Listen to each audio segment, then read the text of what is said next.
দামটা তো এখন মানে এই শাড়িটার উপর আজকে কত টাকা অফার যাবে জানো? এই শাড়িটার উপর অফার যাবে আজকে 1860 টাকা।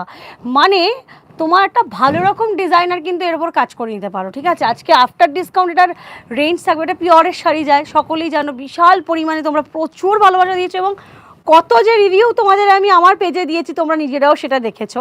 তো এই হয়েছে সেই শাড়িটি, ঠিক আছে? আর সাথে চলে আসছে এটা হচ্ছে ব্লাউজ পিসখানা, ছোটো ছোটো ছোটো ছোটো সেলফের বুটি রয়েছে, আর এটা হচ্ছে ব্লাউজ পিসটা, এই ব্লাউজের বর্ডারটা, ঠিক আছে? তুমি যে শাড়ি, তুমি যেই সব শাড়িগুলো দেখাচ্ছিলে ওগুলো হালকা গরমে পরা যাবে গো। আমার প্রত্যেক কটা শাড়ি সামার ফ্রেন্ডলি শাড়ি, প্রত্যেক কটা শাড়ি সফট শাড়ি। আমার দোকানে 99.9% শাড়ি হচ্ছে কিন্তু সফট, অল সিজন, মানে সব সিজন ফ্রেন্ডলি আমি বলবো, সামার থেকে আরম্ভ করে শীত গ্রীষ্ম বর্ষা, পলাশ শাড়ি কুঞ্জের শাড়ি বর্ষা, আমি ইন জন্য না বলেই দিয়েছি। এবং ওই জন্যেই আমি তোমাদেরকে বলছি